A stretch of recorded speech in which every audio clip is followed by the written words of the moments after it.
Hello, everyone, and welcome to the project showcase from India Foundation for the Arts.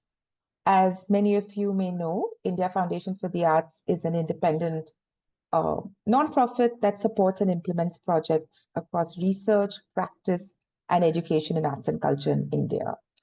Over the last 29 years, we have supported and implemented over 850 projects, leading to a variety of outcomes, including films, performances, exhibitions, archival material, websites, and much more.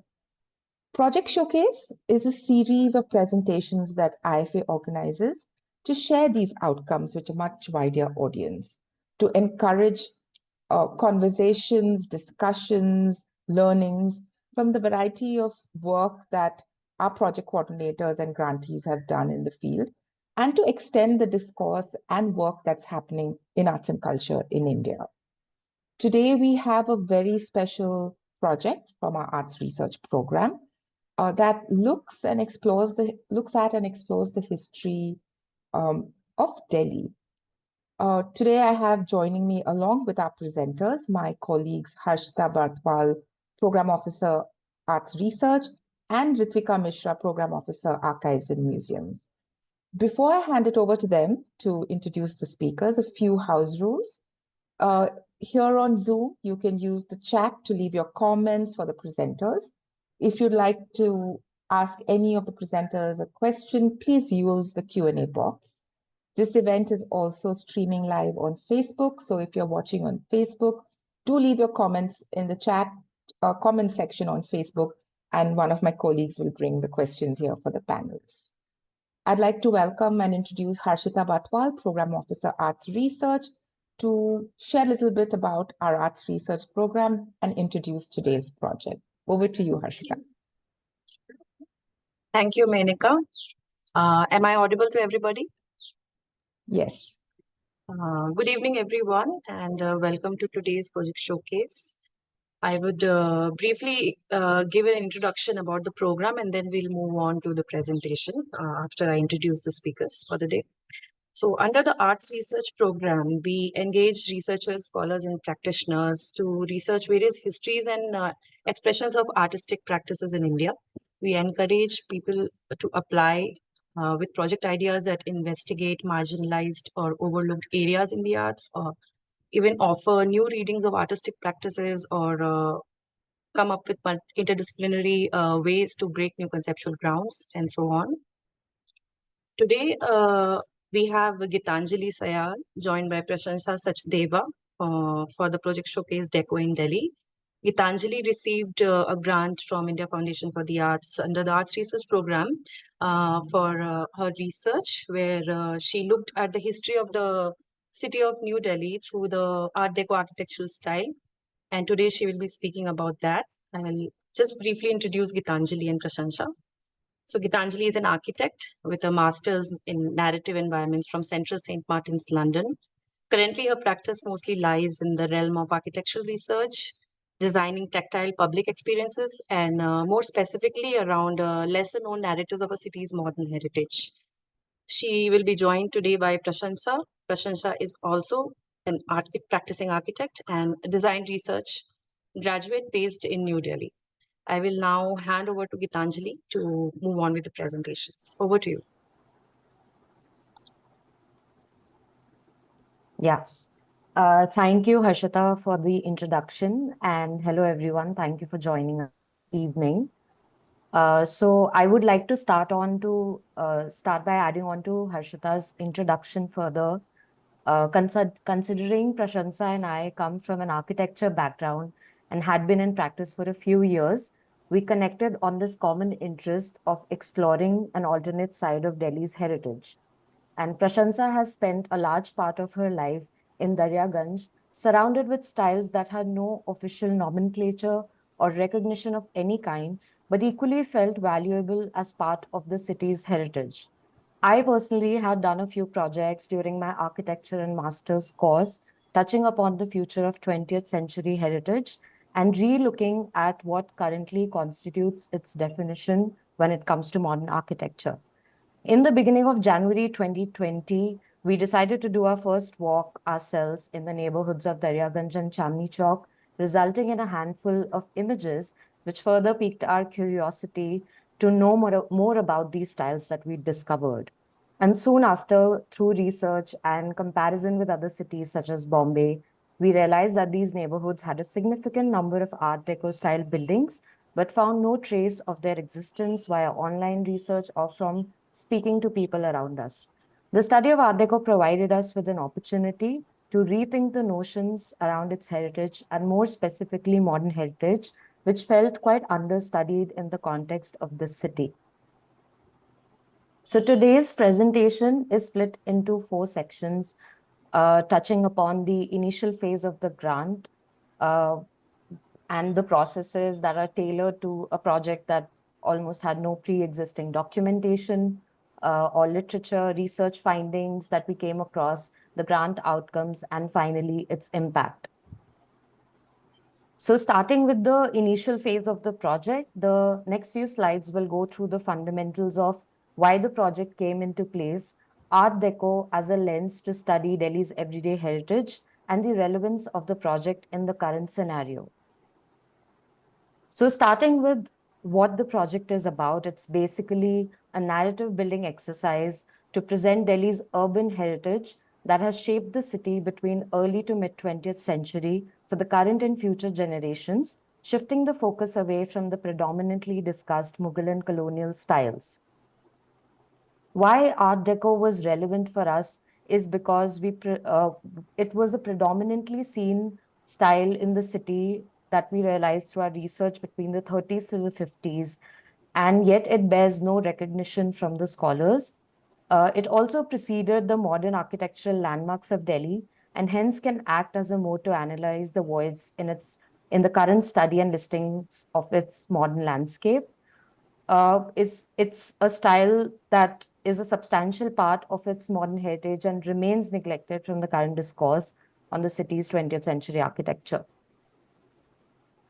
And how we decided to use it is basically as a metaphor to understand the combined aspirations of the Indian princes, patrons, architects, craftsmen, and the wider population for a modern living that allowed for the style to flourish in India and impact Delhi's fabric in the early 20th century. It's for us, it almost became a way of organizing material from the past of a subject which is of the nature of visual culture. The study is also taking place at a time when there is ongoing research and conversations around valuing 20th century heritage with a focus on everyday public landscape and as much as the monumental landmarks in order to think about their preservation in some form before it's completely lost.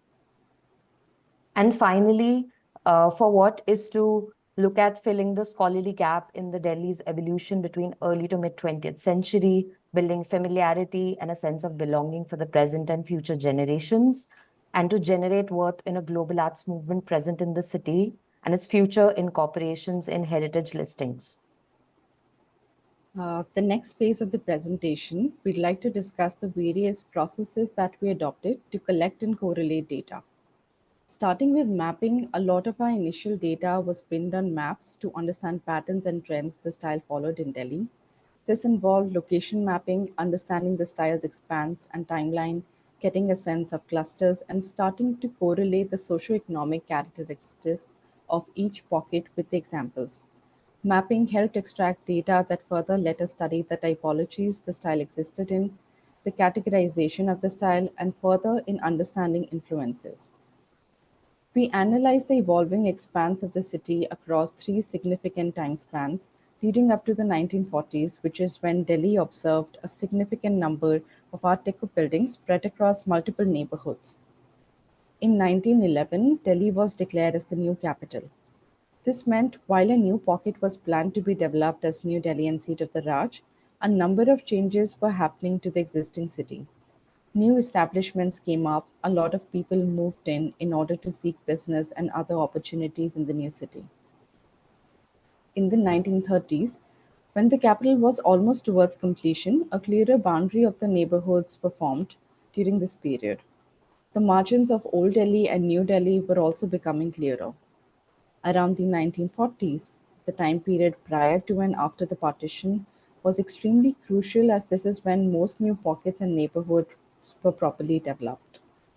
It is important to note here that although Art Deco was first presented in the Paris Expo of 1925, the name of the style was coined only in 1960s. The presence of the style peaked between the 1930s and the 1960s in South Asia, including Delhi. Throughout these time periods, it was interesting to note the changes that were happening around the existing margins of the city.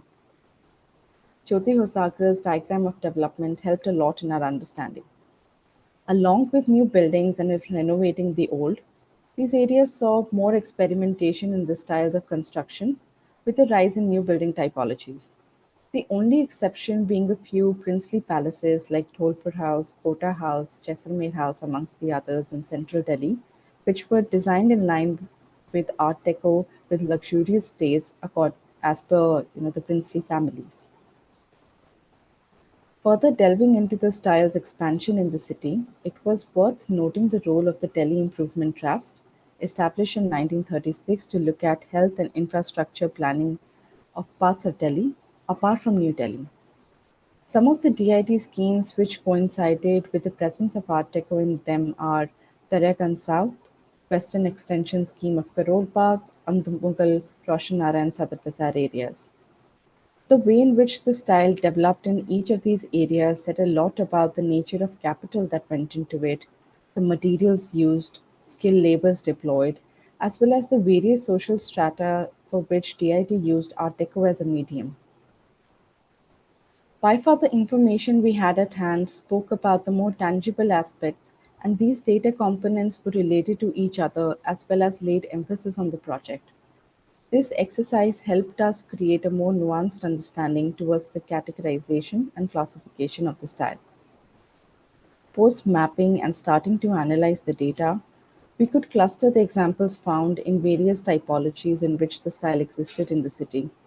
One of the first examples, like we saw previously, were of princely palaces, then spaces of new public utility and leisure, such as banks, commercial centers, and cinema halls.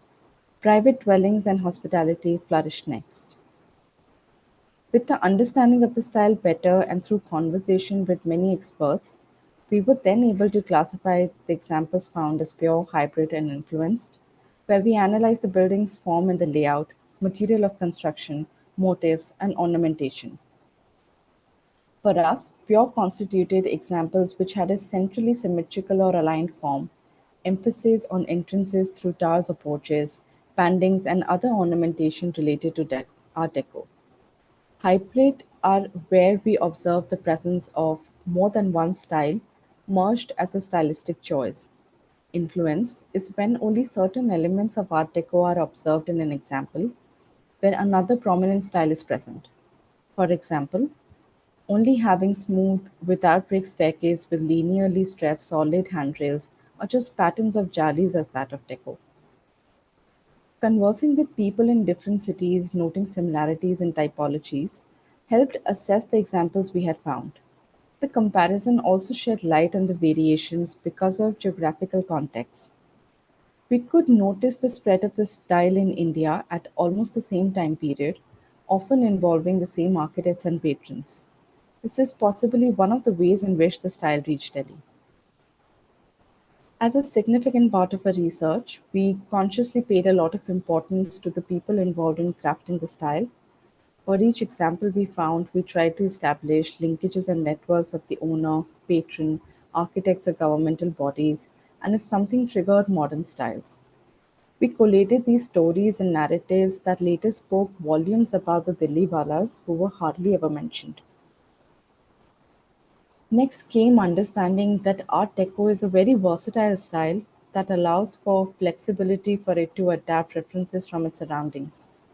We realized that our examples spoke about religious beliefs, political opinions, and often translated traditional ways of construction in new materials. We saw the rise of Arya Samaj and many residences particularly resonating with it. We also observed Jai Hind or the Indian flag in the spirit of the freedom movement. Most often, We'd see heavily crafted entrances with sculptures and motifs of gods and goddesses, something that Havelis of Shahjahanabad would do to their entrances. This understanding of the subculture started to form ideas and thematic clusters, connecting the examples we had found, as you can see in the diagram on the left.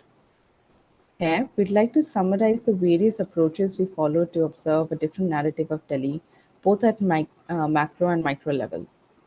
The research process involved moving back and forth between these levels to understand how the style would have reached the city. This is also how we began to visualize the formation of the narrative. Our larger themes were derived from this process. Themes like early quakes of Deco in Delhi, where we talk about the earliest examples, Quest for an Identity, which debates on modern ideas and presenting a distinct national identity, Growing Peripheries of the Old City, which describes in further detail the map of margins we spoke about, Rise of a Public Culture, where we talk about the new needs and demands in public activities, and House of Woven module that showcases how Deco merged with houses of different time periods. The next few slides will briefly touch upon the various mediums of gathering information during the literature review process.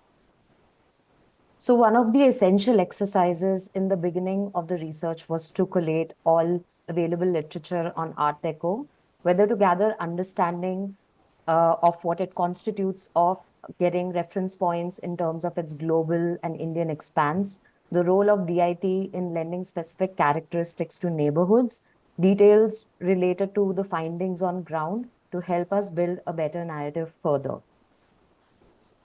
Shortlisting excerpts from the literature review process and stitching together details that were relevant to the context of Delhi really helped us build a deeper understanding of the style's characteristics at a macro and a micro level. Given the restrictions that we had on visiting the libraries and the archives during the pandemic, we relied quite a lot on the Delhi archives, which became the first digitally accessible platform for us. While we were intermittently able to conduct a few walks for further exploring new neighborhoods, it was essential to ensure the authenticity of the information collected via oral communications or certain assumptions that were made on ground from personal observations. The research within the journals and magazines help us add a lot more layers around the rise of the cement industry and terrazzo in India, further to the stories that we were forming. During our research phase, we were lucky enough to maintain communications with possible families identified to be associated with these buildings and meet them in person once the lockdown opened up. We were also able to get unique archival images and documents that we didn't find in any other collections earlier. Listening to the information from their memory while looking at these archival collections helped us further build interrelationships, with a network of patrons who were primarily behind commissioning the Art Deco buildings in Delhi. We would like to conclude this phase through this diagram on the left side, which demonstrates how the various attributes to do with the building's factual data when correlated with tangential narratives that began to form throughout the research phase contributed towards our goal of seeing the city's modern heritage through an alternate lens. Through this approach and the data we had collected, we focused on raising awareness about the style, documenting as many examples as possible, and collecting the narratives of the places and people. This led us to our objectives for the grant under IFA and the grant outcomes.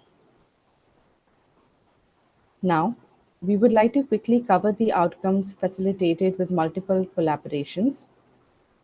With the extensive data collected in the form of research material, building documentation, and the sheer amount of information in various pockets, it was important to synthesize it in the form of something that spoke to the wider masses.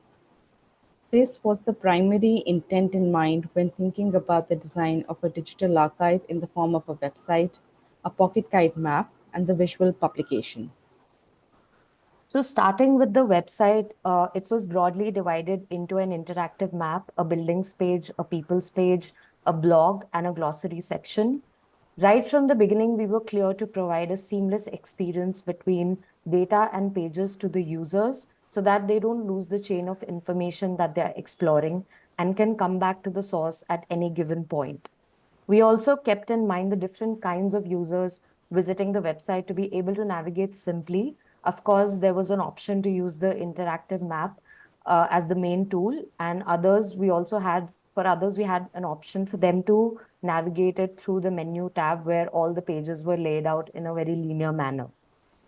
The first phase of the website building was to chart out all the research data in the form of buildings, key narratives, associated patrons, architects, builders, deco elements, and simultaneously think of a way to pin it to this interactive map, which was the main core of the homepage. This slide shows the overview of around 39 buildings that were shortlisted for the website out of the almost close to 100 buildings that we documented, covering a typological range of the styles existence in Delhi. Each building pin, when clicked upon, gave a summary of information that could further be explored through building cards.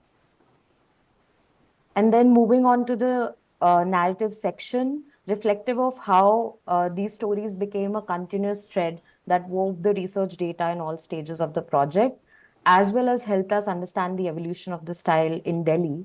We created an overlay of hatches representative of the 5 themes that Prashansa earlier spoke about, to do with the rising public culture, the growing peripheries of the old city, the early examples in Delhi, the quest for an identity, and house a woven module.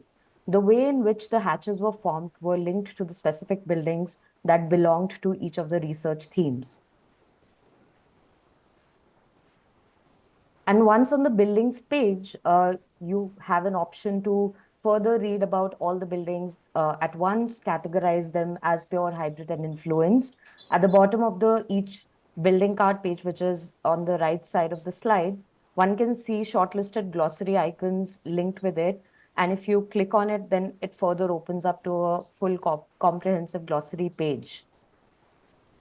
The People's page has a work in progress list of patrons, architects, and contractors who we found to have contributed to the style's dissemination in Delhi. Each person has a card of their own and further details on their associations with these buildings, which were also showcased at the bottom of the individual card, as can be seen on the right side of the slide. And one again has an option to filter through these people as architects, patrons, and contractors on the top part of the page. The blog section of the website was created with an intent of bringing fresh perspectives on the subject to explain the larger context and moving away from the approaches that we'd adopted in terms of thinking about this topic. It also allows for future researchers to add their own research, continuing on the progress that we've made so far. Finally, the glossary page, which showcases custom icons created to highlight the various features that represent Art Deco in Delhi. We felt the need for a comprehensive illustrated glossary which was absent so far and would help in the future to observe and document Art Deco better. The illustrations and associated keywords with short descriptions help easily spot deco and the features for everyone to be more involved. Our next outcome is a pocket map. It allows people to engage on self-exploring tours comprising of significant locations and a handy glossary at the back for the better understanding.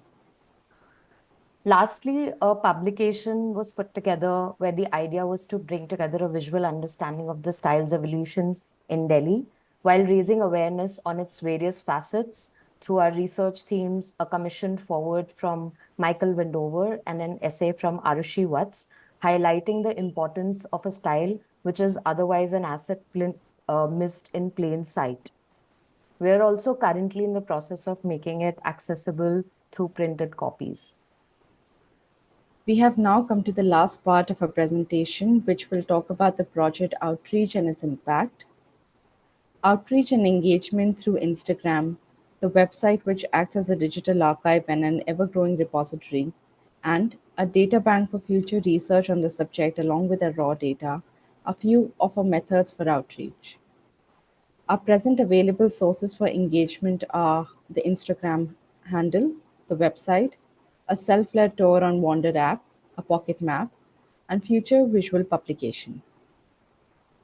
Moving on, we also wanted to speak about the organic engagement that was created through Instagram and press, which helped us create awareness about the project's existence in its initial phase, gauge audience reactions, help us create a more dynamic archive prior to the website, and make connections with other cities in India as well as globally with the Art Deco style in them. This slide showcases select examples of press clippings that helped for the project's awareness to be created to the audiences via an offline medium. We also collaborated with Immersive Trails to bring out a digital tour, continuing with our goal to create self-led explorations. This is now available for people to access and explore some of the examples and the related stories at their own pace. More recently, we were invited to contribute to the Doha Design Biennale along with a few more cities of India. Given our repository, we were able to connect examples between the two cities, and we hope such new connections will be possible in the future, which will lead to the further growth of the project. Lastly, we'd like to thank all our collaborators who joined on our journey in shaping this project to its present outcome. Starting with Bhavna Dandona, who was the first person to guide us and an advisor on the project, to Rishi Kocher, who helped us bring the buildings to life through his images, to Naveen, who ran multiple rounds to completing the website as design. And special thanks to Tulika Pratyasha for their documentation support and Nitya Gonakuti for her amazing graphic skills to do justice to converting our research into illustrations. We have a lot more people to thank who took the time to hear our progress and guided us further, and also let us visit and document the buildings. Finally, we would like to invite you all to engage with us, reach out to us on Instagram. You can also email us with an idea, or if you'd like to contribute to our ever-growing archive.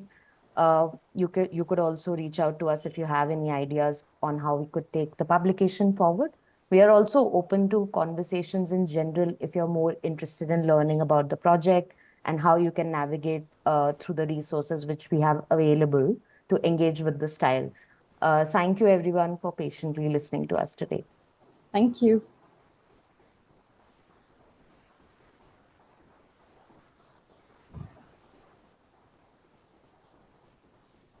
Thank you, Geetanjali and Prashansa, for taking us through the wonderful journey, not only of the project, but a style of architecture which is often not connected or not kind of associated with a city like Delhi.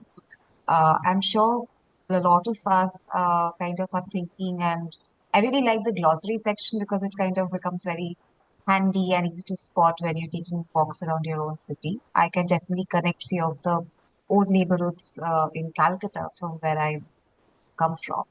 So, to I think carry on the conversation around it, I will now invite Anika Maan to join the discussion. Anika is a curator, archaeologist, and researcher who has been working on various projects. She has helped to curate two young curators program at the India Art Fair, and she also looks at mid-century architectural spaces and houses in Delhi, and runs a wonderful page called the Delhi Houses. So, Anika, over to you. Thank you so much. Congratulations, Deco in Delhi, for a fantastic presentation. It was absolutely engaging and so refreshing to see a focus on a very important architectural milestone that the city went through. And I think I share this with you a little bit when we look at the urban architecture of a city in particular and look at it through the ages. Modernity is just a blimp in the urban fabric of Delhi, for example, that is rapidly being transitioning into the contemporary of recently. And Delhi is a city that has so much history, certainly. It has so many frameworks of architecture. But post partition, when the city started building itself as the capital of the country, it expanded with large number of people coming to make this the capital. And as the city, expanded from the old part to the colonial part and then to New Delhi, the city took on a very fascinating language, and one of which you have been able to document. So I share this sort of mission with you. And I know that in your presentation, you touched upon how Deco may have come to Delhi or come to India for that matter. But I'd like you to spend a little bit more time on explaining to us the origin stories of Deco as a design framework in architecture in Delhi, and how it sort of manifests itself, and how it responds to India, and Indian, because India is too vivid. Nothing remains truly, like its origin in a country like India. It always does get influenced by the colors or by the available materials here. So do give us a little bit of insight on that. Okay. Thank you, Anika. I think we'll do this more as a conversation anyway, and Prashansa and I will just pitch in as required. But I will just start off by saying, firstly, thank you for joining us today. And then just talking a little bit about, our initial phase of the research, because that was a lot to do with understanding the style's presence globally, because the timeline of its existence globally precedes when it came to India in general. So that was a major distinction that we had observed, in the evolution of the Art Deco style in general. And of course, there are a lot of theories. One of them is the most popular one, where it finally got recognized officially in the Expo, of Industrial Arts in Paris, which took place in 1925. It was, an interwar style, and how, like, then it kind of took on from there. And because of the expo, a lot of people got exposed to the style. And I think there are various ways, like that was something which was very interesting for us to explore, that, from the West, like what are the different ways in which it could have reached India, because that was also the time when a lot of the architects, Indian architects were traveling abroad, getting their international certification, because in India that time degrees in architecture didn't really officially exist. And it was actually Claude Batley, in Mumbai, who had with At the the JJ school. yeah at the JJ School of Architecture, who then started formalizing this process for the architects in India. So I think one is to do with like the modes of transmission that we wanted to, like, we would want to take this conversation forward because it's way too long, and there are too many aspects to consider. But the other one to do with is the fact that you said that how it responded to India, and eventually Delhi, like how, what are the changes that take place. So what we've observed so far, that it has a syntax of its own. It has the globally recognizable features that one can say in the form of a glossary also, we found at times, whether it was to do, because it was so flexible and adapting to its surroundings right from the beginning, that it was taking on expressions of slightly towards the end of Art Nouveau, because it became a simplified version of Art Nouveau in some ways, more geometrical in nature.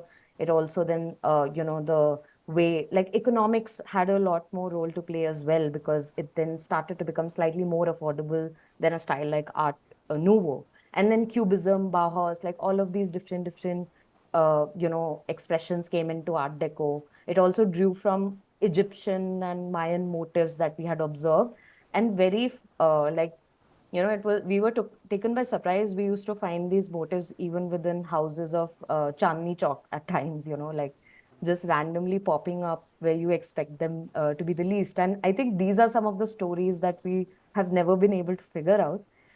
But it's just like it was everywhere. It was popular. It was speaking in India right from the 30s. So it was taking all directions, and it was also propping up in multiple cities of India around the same time. Yeah, Prashansa, over to you.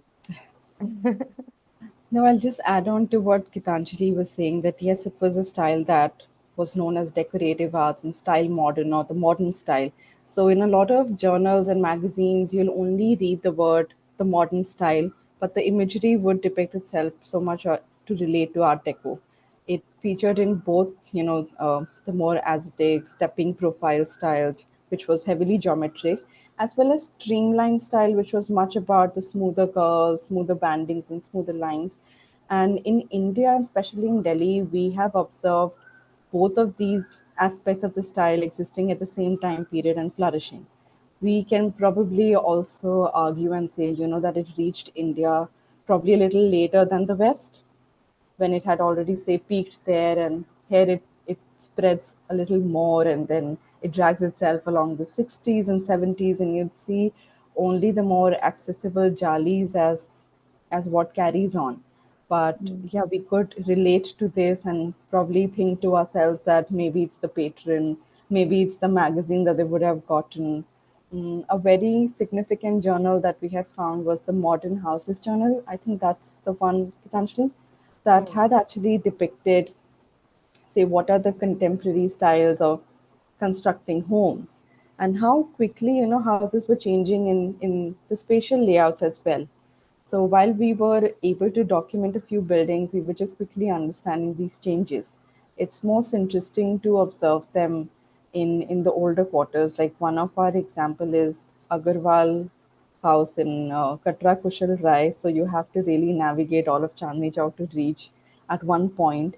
And it faces 100-year-old house, and it's an Art Deco building with its really superbly beautiful curved balconies.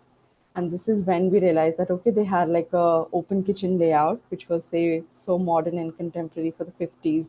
The material was sourced from different places, but the materiality will also uh, talk a lot, and maybe we'll carry this forward. Another important thing that I'll just try to add to what Gitanjali later on said about it being personally as a luxurious styles when it started. So it started with these modern materials. Even in India, we'll see cement used a lot, glass work, and it was luxurious, say, in our examples of the palatial houses. But slowly and gradually, it became like Michael Wendover would say, the everyday style. And we'd see a bunch of, residences, entire neighborhoods just showing Art Deco references. Yeah. And I guess economics may play a big role to it, as it may have evolved locally and kind of amalgamated with local culture. Artisans and masons and architects must have been more familiarized with them. What is fascinating and quite enchanting to me is that sometimes, just as you mentioned about the Agarwal house or Agarwal mansion in a place like Chandni Chowk, some of these deco buildings still survive in fairly okay shape in some of the most crowded places of the city. The I was looking at your map and how you mentioned Daryaganj and how you mentioned parts of Chandni Chowk, parts of Karol Bagh. These till today remain these extremely crowded places. Yet the commissioning of these, whether it is private residences or public residences, happened with full flourish of color. So, that is something to celebrate, obviously, about the city. But I think with the inception of the Deco style, and much like the Deco style, several other styles, like the later coming of the Bauhaus style, also in India, with architects such as Heinz, essentially the format of say, for example, an Indian home, which has the demands of a very different nature than where Deco may have originated, for example. Like, for example, the chalk or the open courtyard in an Indian home plays a very significant role. The nature of an inside and an outside kitchen, the house well, how rooms are segregated. And then, as you said, there were palatial style houses, but as it aggregated into common forms of architecture, the style of the housing, could you give us a little insight onto the evolution of the style of the Indian household with these incomings of these international styles in building? Would you like me to just briefly talk about this, Gitanjali? Yeah. So I think we are really touching upon a really long time span when we are in Havelis and their fragmentation, and how parts of them started getting renovated into the modern style. And then we slowly see how from the Havelis, like we know that uh, the rich and wealthy would move to the north, where they'd have bungalows, and along Bungalow Road of Kamla Nagar, you see really fabulous houses which are in Deco style, most of them belonging to the Rai Bahadurs of the time. And a few fragments of such examples we also saw in Chandni Chowk. But these are, say, the newer pockets. So where you see a void, the newer pocket, and you see this independent dwelling. So from the Haveli and its fragmentation to the bungalows, which had lawns and surrounding spaces, to row houses which touch each other, the courtyard being in the center, maybe their balconies coming up. In one of our examples, especially at the western extension, and Karol Bagh is a very interesting space because Pusa Road has the bigger bungalows, the mansions perhaps. Behind them, you have the row houses in Karol Baghs, and uh, along one street, we also saw the apartment style. And in the DIT drawings, we could see that they had adopted the apartment style with slightly curving balconies and emphasis on the central tower, which they had planned for the not so richer estates. But if you talk about the dwelling patterns and styles, right from I think the 1900s, there were early exhibitions as well that spoke about the modern living, where furniture could be imported, where you could even order things from the European departmental stores, and there would be advertisements about that. But we also saw these Indianized elements. So in one, very vividly, I remember in one of the advertisements, it was a very uh, modern displayed setup, but having a sandook with probably pan and other things next to the table, the corner table, having lavish sofas and interiors which were so geometrically done in the pattern. The curtains were very different. But even in news and other places, newspapers, you'd see their guidance on how to get a modern house. Now you have a kitchen, then you have a little quarter for storing the ration. You have a back access to the kitchen for the servants. And slowly, but the way in which the domestic space was changing. And if we actually go much deeper, then there'll be many classification to do with, say, European clerks, Indian clerks. Then slowly, when partition happens, and there'll be a very long history. But this is just to summarize the transition that we could see, and very interesting that we could find a Deco example along all these examples. I So we believe have, that. Yeah. yeah, No, I also observed, while documenting for Delhi houses, I also observed that Delhi as a city, while it may be the capital region and may have governmental seat, it also has a smattering of urban villages all around the city. And in those villages, you find classic examples of deco. An old school village mansion. And funnily enough, you will also find its competitor, the Art Nouveau, making an appearance. Sometimes rivaling families would choose debatable distinct styles. yeah, distinct Hmm. styles to sort of build their village mansions. So I found that fascinating, and I also found it fascinating because while deco may have happened in Delhi, it also did have a big movement around other metropolitan and sometimes even tier 2 cities around the country, which really speaks to the international nature of India, right? Post independence, I mean pre independence also, but also post independence, and the personal sort of commissioning kind of adds weight to how international influences of design and architecture weren't always too far away as a reference point in the country. Now, while we understand the historicity and also the mission and the urgency to sort of develop them, one thing I understood, I mean, I want to share this, I don't know if you also share this, is that the reason to document modern Delhi houses or modern houses in the country is because they will disappear very quickly. Modern architecture may survive the test of time because it has been built, for the public. Modern public architecture, sorry, may survive the test of time because it's been built. When you look at the huge brutalist styles, some fantastic deco government offices, and similar subsequent styles, but these modern styles may not stand the test of time, climatic changes, etc. And thus the historicity of them, to preserve them and archive them, is really really important. I have found that, and I know you share that too. But could you give us a little bit more insight into the benefits and the kind of conservational approach most people could take to preserve these historic facades of the city that very importantly tell the history of the city in a way as well? Yeah, I mean, we've kind of reached a stage in our project as well. These kind of conversations keep happening quite frequently.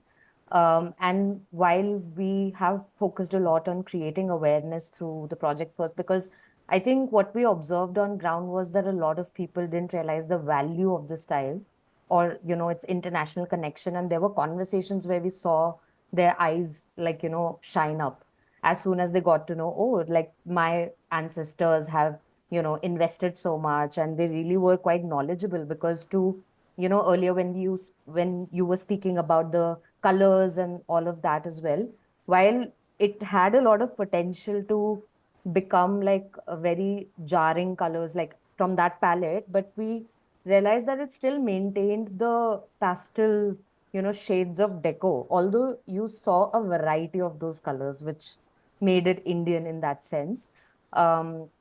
But yeah, I think these are conversations that we've had, in between, and we realized that there were two kinds of people. One were especially the younger generation, who were quite fascinated with the style all over again, while probably their parents or the people before them were like, okay, now this is old.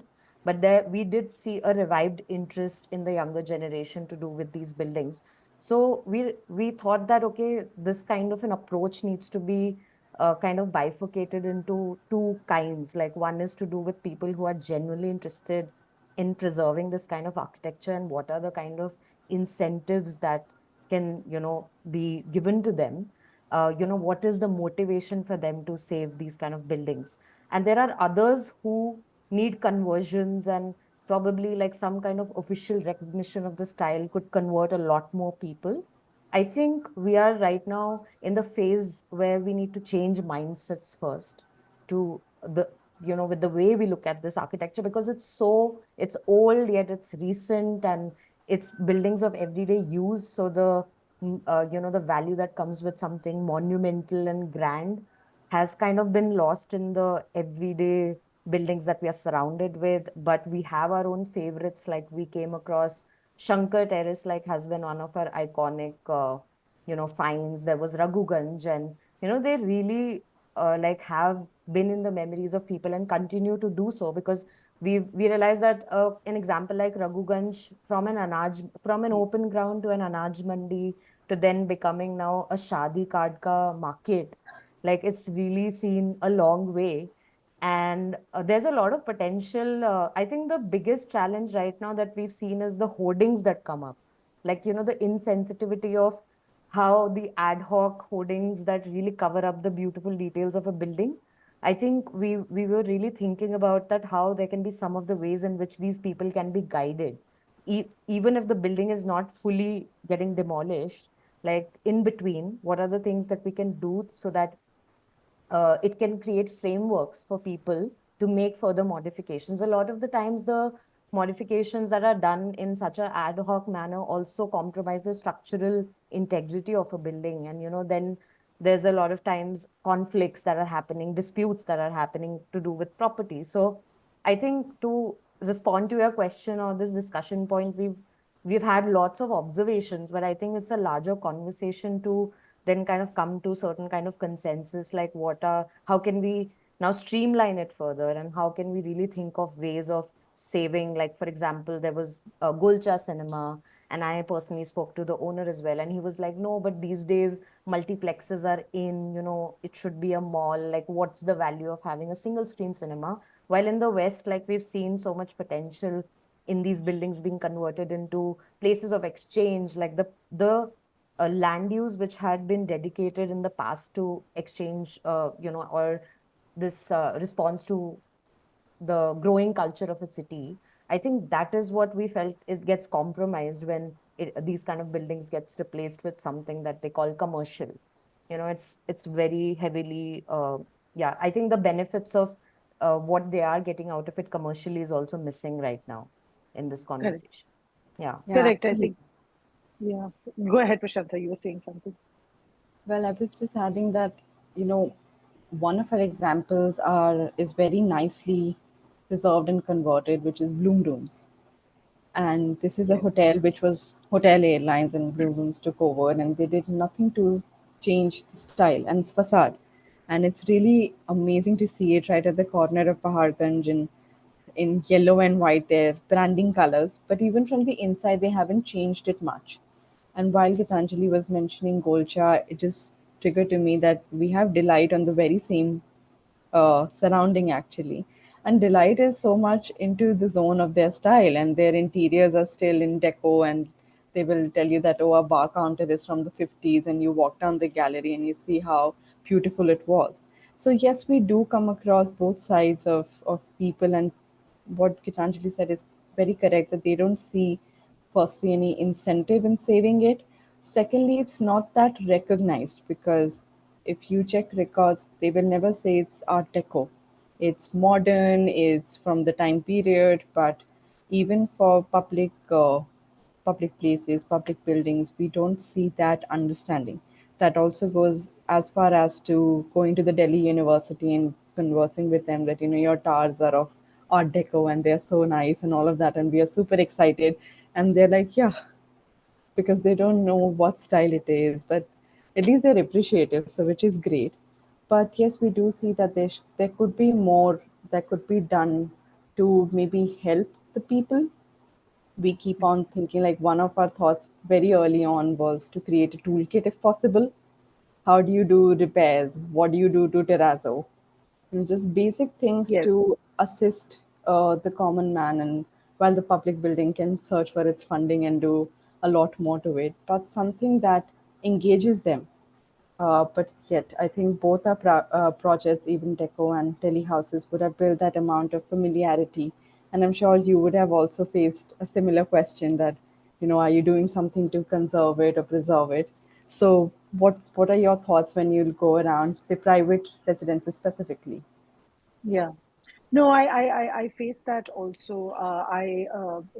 Experience people of several varieties. One that it's like white noise. That design pattern is like white noise. They don't see it anymore. And they're just like, it's just old. It's hard to maintain. The amenities in this building are not working up to the standards right now. However, the framework of the house still remains solid. Some of these Art Deco buildings and later Bauhaus buildings that are very concrete, heavy, they're solid structures. Their walls are built to a certain thickness that preserves the temperature controls the structure. Now they are always advised. See, when they are in an issue, they will call their local contractor or their known contractor, and the general thing that one would hear from a contractor, ये बहुत पुराना है, इसे तोड़ दो, नया बना दो, redevelop. Right, that is what most people say, that it's rather old, it's more expensive to renovate it. You might as well pull it down, monetize it, build according to the newer regulations. Delhi obviously is not a skyscraper city. It's a low rise city, and now slowly as time has gone by and as the city has grown, as it will. It's not as if there are any issues in the city growing. It is the capital city. It will grow. It has grown from old Delhi to Lutyens Delhi to New Delhi to Delhi NCR. That's how rapidly it's grown in the past 75, 76 years. So these buildings will grow old, but I hope through sort of our efforts, we can observe and study deeply as to what could be the reparative benefits of some of these iconic styles that have taken place not only in public architecture but also personal architecture, and give a sense of identity to to those neighborhoods, to those houses, to those people who live in those houses. But I also do want to engage with you on a level of understanding the intangible that you may have encountered while documenting the architectural tapestry. The stories of people. At one point, I was very delighted when you used the word Dilliwala. The Dilliwalas of Delhi and the patrons. And while meeting the representatives of most of these agencies and the agents of this architectural history, you may have understood certain practices that these houses would have inculcated within them, or even these public architecture would have inculcated within them, that responds to the local area climatically. Most of these houses, a lot of these houses would have higher ceilings and ventilators on top, for example. Just a simple example. But in terms of those intangibilities, those requirements of a local environment embedded into the architecture, could you give us some examples that still hold stead today? I can begin. Yeah. So I think it's very similar to what you were just saying about the existence of the vents and, like that air circulation, I think was of utmost importance. And I think the thickness of the walls and, all of these kind of structural elements were very much there in the skeleton of Art Deco buildings as well, because the principles of responding to the context of Delhi, whether it was the transition from Havelis to then slightly modern looking houses, kind of carried forward. I think this was the beauty of the styles of that time. Like you could really when we started off the project, we had no clue that how all of these different buildings in different parts of Delhi will even connect to each other. Like what is the link between them? Uh, because they were so different in terms of their typology or the families who were occupying, but we found so many common threads in terms of, you know, whether it was to do with changing family structures or whether it was to do with, what their preferences were. But I think what we loved, like we'll go back to the example of Agarwal residence in Chandni Chowk, because till date, the family that occupies it enjoys the curved balconies. And, like they also had this interesting detail of planters that were, fitted into the structure of the balcony itself. And how every morning or evening she's kind of standing and observing the street. I think this is something that we kind of have observed through lots of other projects of that time, the buildings of that time, where you have the option of like the interaction in these kind of neighborhoods with the people around you, and also your daily routines and rituals that the building very beautifully responded to. So I think this was something that came to mind instantly when I was thinking about it. And another example was, unfortunately, the that building is no more. It was the Charan Bhavan, and it was actually an amalgamation of like it was a family of three brothers or something, and every side was actually, it was one unit, but every side was built by that specific family. And the main head, like maybe their father was actually from a construction business. And we were really able to relive that moment when there used to be this umbrella like structure, and it was made in this perfect circular manner. And the beauty of these kind of things is that they're telling you the story, and in the moment you're able to experience it. Like they said that when it used to be so hot, it was always hot in Delhi, I think. So a lot of times people should just spot the chhajja and come up and sit there. And at night, like the lights also used to go up, and like it was like a multicolored lighting thing, and there were like fountain integrated with it. It was so elaborate. So I think it was these kind of things that made us realize that, okay, there is an overarching structure that Art Deco brings in, and a lot of changes that happen within the inside of the house. But this response to the city, or the locals. There were a lot of local landmarks that we identified because of these kind of architectural features that people Yeah. enjoyed. And there was no sense of boundary, in that sense that, okay, you can come over and you can enjoy the breeze, even if this is part of my house. So, and the curved balconies are also, like, they were very, very iconic because you are visible, you can like interact with the surroundings, and with the like I was saying earlier, with the vents and everything, this air circulation and natural light, like just the basics, they were in almost all the Art Deco houses that we were lucky enough to go inside. And actually, there were also these intermediate spaces. As soon as you climb up the staircase and you're about to enter somebody's house, you're literally sitting in that intermediate area and having these conversations. I think a lot of it is getting missed in the modern architecture that we see today. So Yeah. I don't know if it's very specific to Art Deco, but we were happy to discover these kind of moments when we were studying the insides of these houses? No, I think I've also noticed that up till the mid-modern moment, going into up till the transitional phase of the modern to the contemporary moment of architecture, especially in Delhi, a lot of tricks of the land were still maintained in the houses. Like one of my favorite complaints that I do hear from the homeowners who still live in these modern sort of houses and have transitioned into contemporary are like, this house does not have a loft. And it's most often the ladies of the house that would really need, and they used to call it loft in English, which I used to find so international again, But any of these intermediate spaces, they used to have these deep cupboards, with woodwork on the outside to keep all their storage.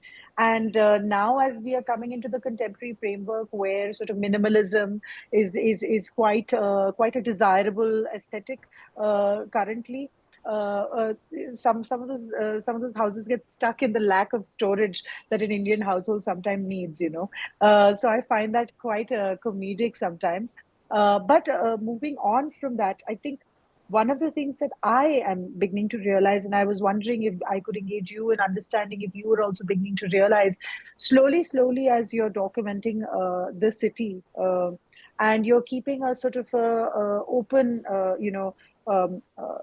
atmosphere towards receiving recommendations from other people, especially through platforms such as Instagram. It has been highly beneficial to engage a community of people who want to, who have a desire to know more, engage more, or share even.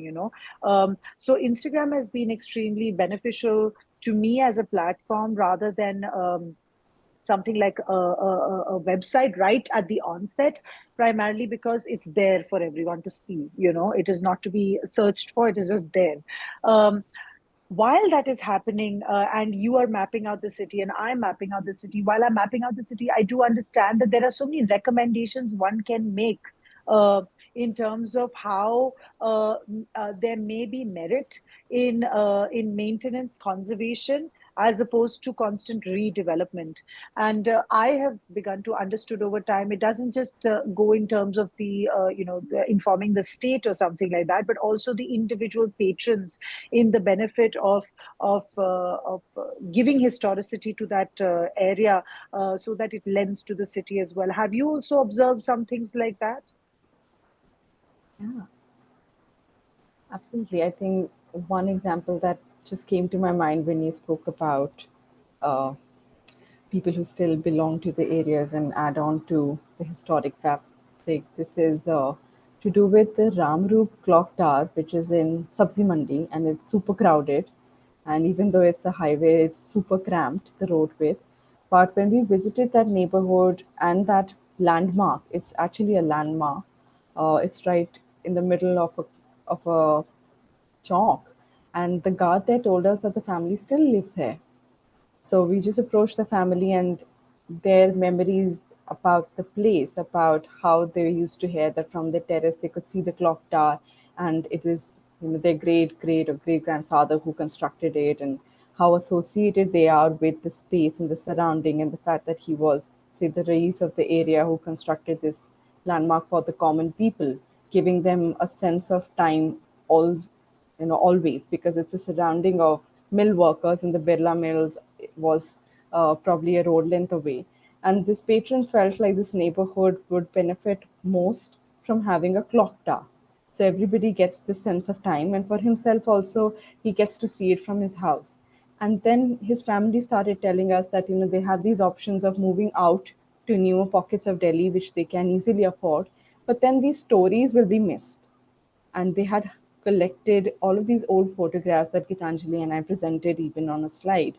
Um, so they formulated this little storybook of their family lineage, the photographs of the clock tower, their other investments, their other, like they were, I guess, a part of maybe Ramjas College's trust, and how they were active patrons even then. They're till day actively involved in the college and the trust. And when you converse with people like these, you understand that Delhi was not a very big city. and everybody knew each other. So they will talk about that, oh, we knew Lala Shri Ram, he was in Shri Ram College and a big industrialist, and this person was this. And to our surprise, like every other person we spoke about, like we said, oh, we have documented Shankar, Therese, this is from the Dayal families, and they are like, oh, one of our people are intermarried into the family, and suddenly, the conversation turns so domesticated. But then these are say how they were so connected, and they live with the memory of the city, and these are the people that we realize that nobody talks about, but they have contributed so much to the city. And had the family not been staying there, the guard wouldn't be aware of it, and it's only because the family visits the tower, so they keep visiting it, even if it's say in a PWD caretaking for its maintenance and upkeep. But they are very motivated to see it for its safeguarding it. And right now, like we know, the metro line is getting constructed there. So just 2 feet away from the clock tower, you have a big trench dug up. But it's really scary for us to see it. Like we might lose another example. I'm not even sure what must be going on in the family's mind, but they've documented their own stories so well that it helped people like us. And probably they were also happy that at least somebody came up to them. You're on mute, Anika. Thank you, guys. I've also been fascinated by this level of patronage that most cities, not just in Delhi, but so many cities around the country have, who build for the public, for the neighborhood, for the community, certain amenities that stand even now to the test of time, unless development comes in the way of that location, you see. And I always wished, for one thing for the city, I don't know if you wished it to, if the city is named, and most of our cities are named with famous people's, important political figures, important historic figures, important personalities of the country that the country should collectively remember. But I always wish that sometimes certain buildings and certain areas, residential areas especially, had markers of who famous lived there, just as in London. I remember I was walking around, and I suddenly, in the middle of a park, I mean, we also in India have this tradition, but in the middle of the park in central London, saw the statue of Mahatma Gandhi, and saw when it was sort of erected there. And then when we walk around in parks around India, you also see certain important figures and their statuettes over there. I just wish that some of those houses also commemorated and also wondered, and maybe you could help me understand what may happen. Because Delhi is a city of ruins. It has archaeological and architectural sites all around, scattered all around that city. That puts another layer of pressure on some of the households, even for the simple maintenance. You see, other than very very vivid urbanities around. For example, in Chandni Chowk, to conduct any kind of conservational activity in Chandni Chowk, in such a busy area, in such an important economic sector of the city, it may be very difficult for the family to do that. And then again, a family living next to a protected site can also not conduct regular and relevant conservation to their house without a host of permissions. And while all of those things are in place, but they do add to the pressures of the maintenance of these sort of buildings. And that, I think, has found its voice in the reluctance of these people to maintain. Yes, there is also the jaded attitude of, like, for what to maintain? It is so old. But at the same time, it's like, if I have to maintain, there are some huge obstacles and massive investment that I have to undertake.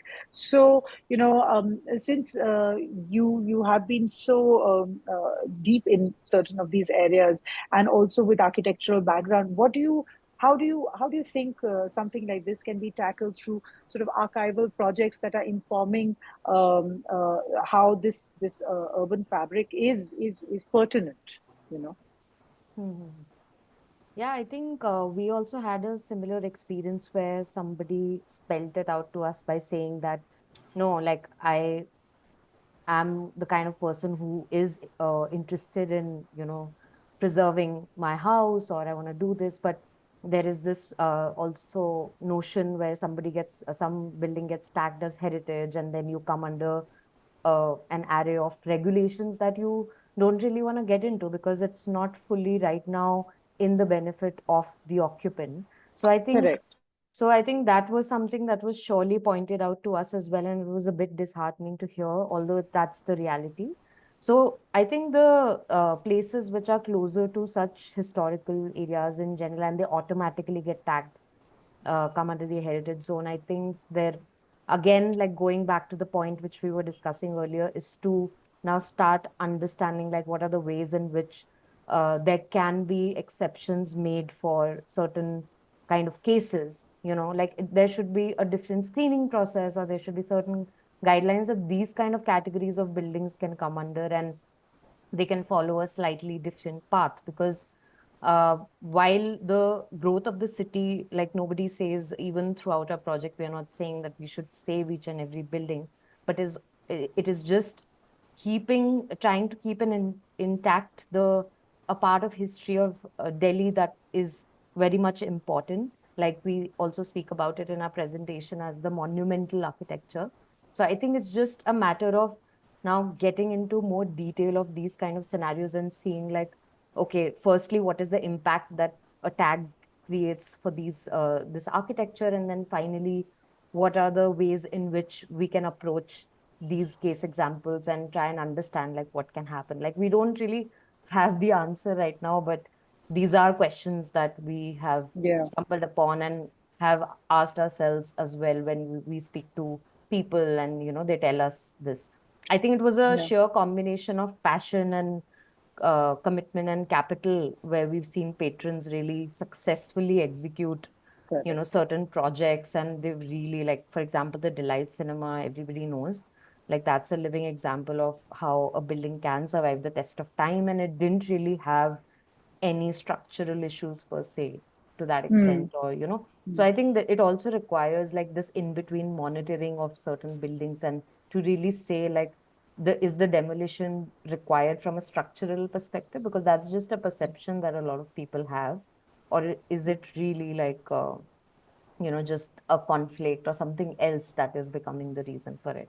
And also this Yeah. the tastes of the people, because they, art deco in its time was a status symbol, but not anymore, Yeah. unless there is like a luxurious house that is coming in the art deco style today. But I Mm. think it just means like what is fashionable in the moment, and then you kind of catch on to it, and then you really don't want to seem as backwards or old or traditional, when you're calling people Yeah. over, or Yeah. you're trying to, Hey, there's no harm yeah. in being a classic, Of classic course. aesthete. Yeah. Yeah, No, yeah, but I think surely.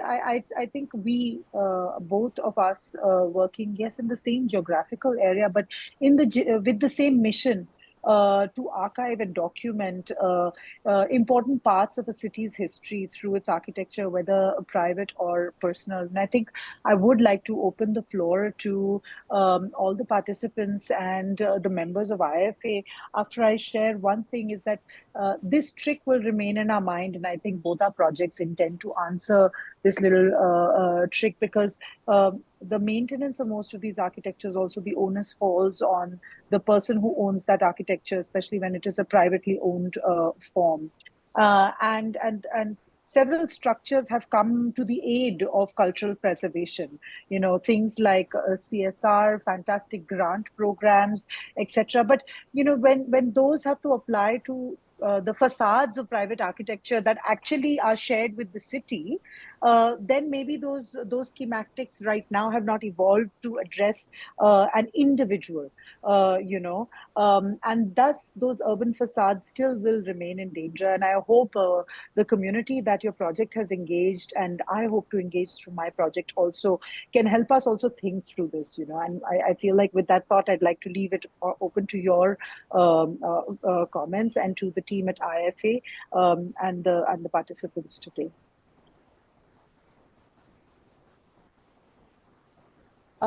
I'd just like to thank all three of you, Geetanjali, Anika, and Prashansa, for sharing both your projects. and the journey of exploring the city of Delhi. And I think what I found fascinating and interesting is looking at the diversity of where this architecture falls, right? It's across the city and the villages and the settlements and the various settlements that Delhi has become today. And one of the things I was also reflecting on is that while yes, there is the huge, what shall I say, burden, so to speak, of maintenance that comes on it.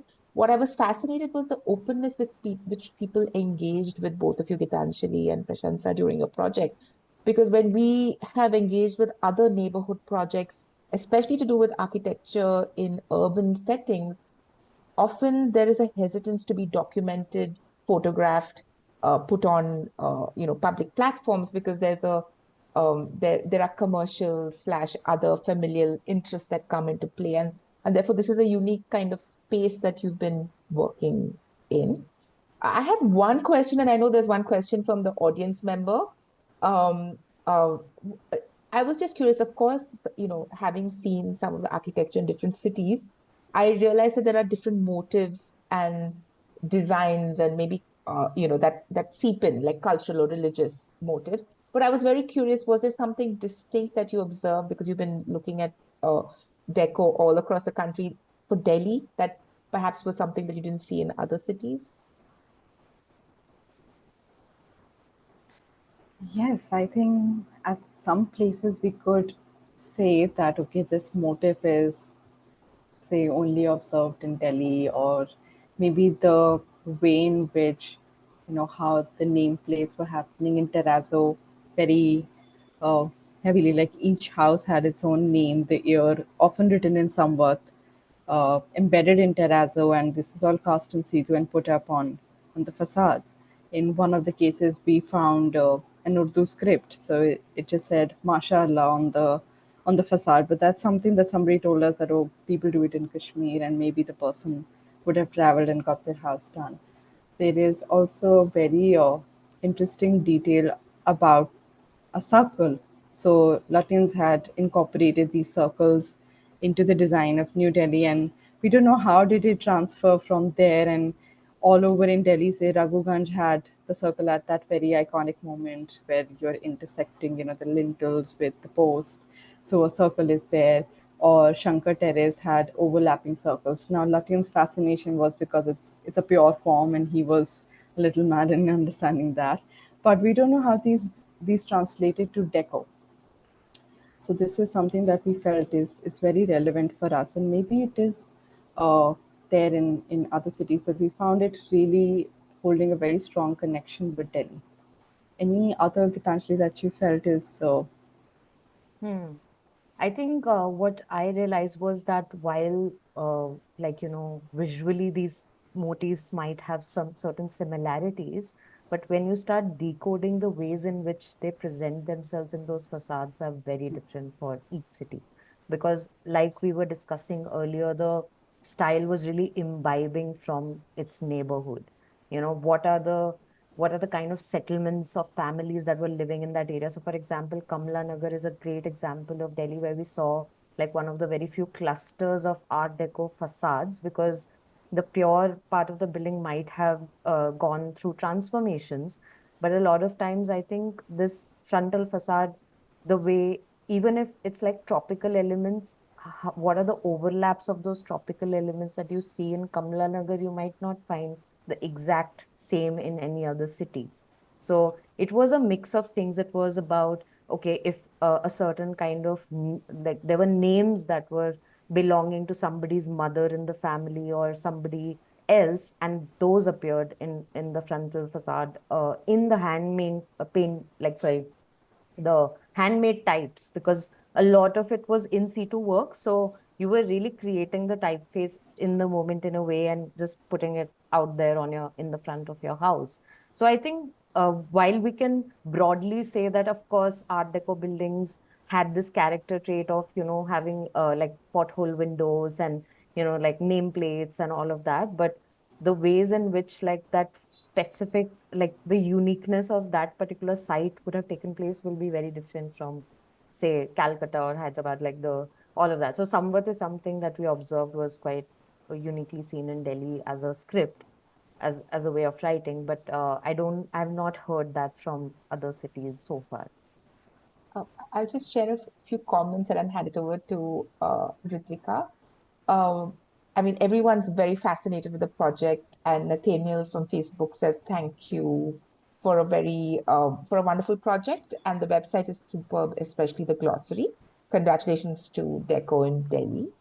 Also, just to say that I think for a lot of us, this is a I think we will be relooking at architecture in Delhi when we visit next, because I think, like you all started, a lot of our focus has been on the historical, the colonial, and the medieval kind of architecture that Delhi is known for. And to be able to go into these neighborhoods and explore this architecture that you'll have mapped out is going to be very fascinating. So I'm sure everyone's looking forward to engaging with your website and Instagram. Ritvika? Thank you, Anika, Geetanjali, Prashansa, for for the conversation, not only the presentation at the beginning. It kind of opened up all our understanding and looking at probably a city's architectural heritage and history in a different way. There is one question, some of the things in the questions you have kind of covered, but I would still like to read it out. It's from Vikas Bansal, and he asks, how has Art Deco style evolved beyond the mid 20th century, say post 1970s, and does it continue to be used in the contemporary architecture or new construction? How is this incorporated in more industrial multi-story apartment buildings where there isn't such big patronage who can spend lavish amounts for aesthetics and focuses more on functional design? So how any one of you can take that, or all of you? I think I'll first start with the second part of the question.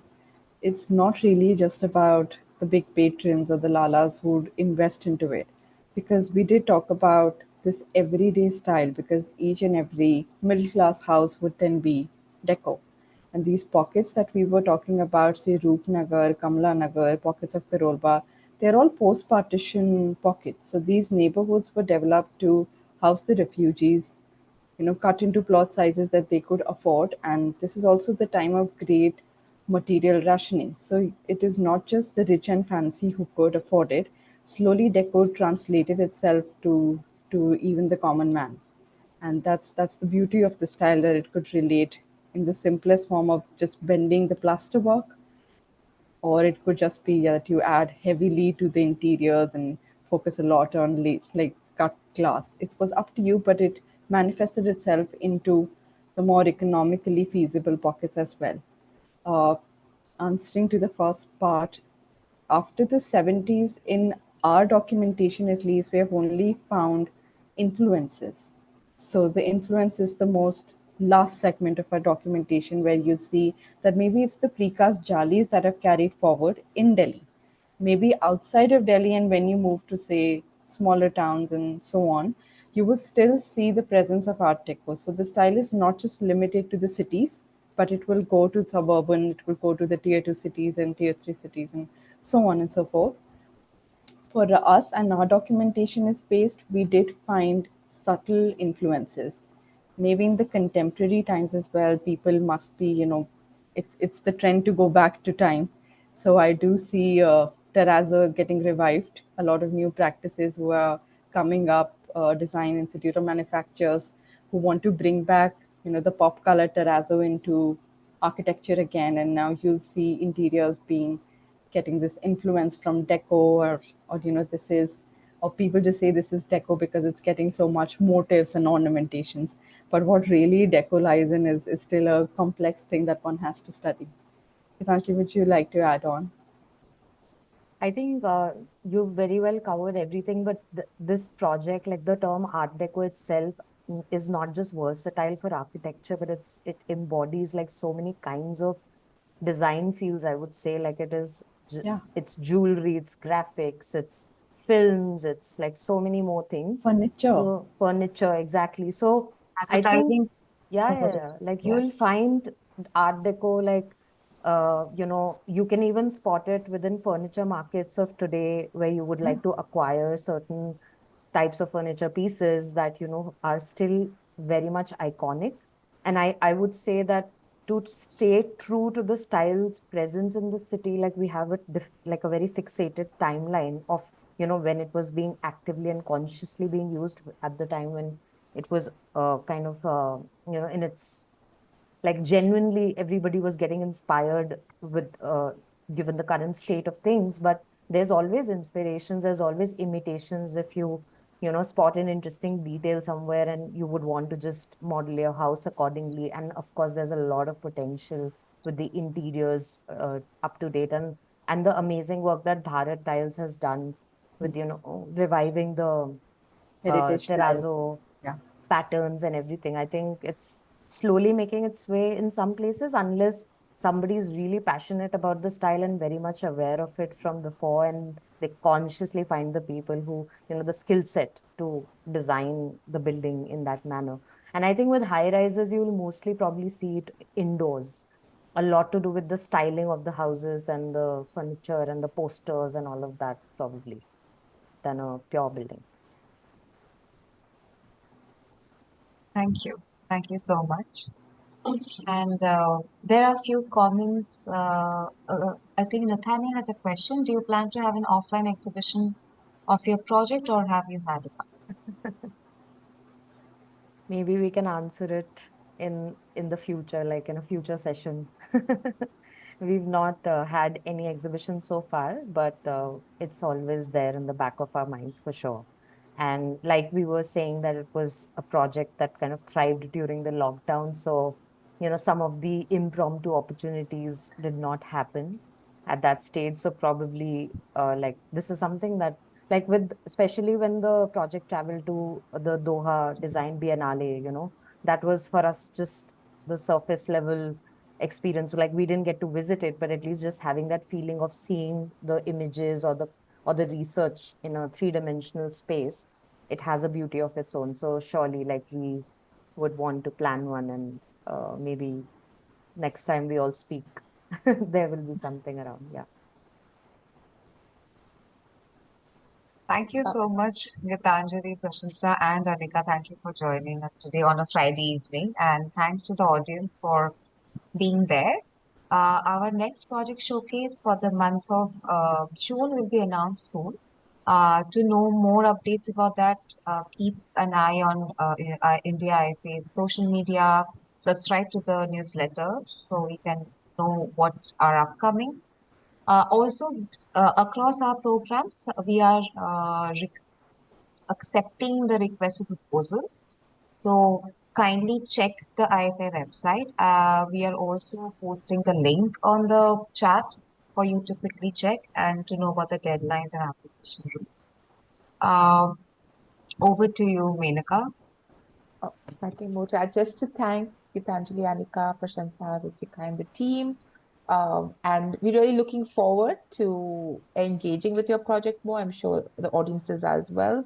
And let's see how the project goes further and how it can be shared in a wider way as well. So thank you so much, everyone, and have a good evening. Thank you for Thank having Good night, us. you. everyone. Thank you, everyone. Bye. Good night. Bye bye.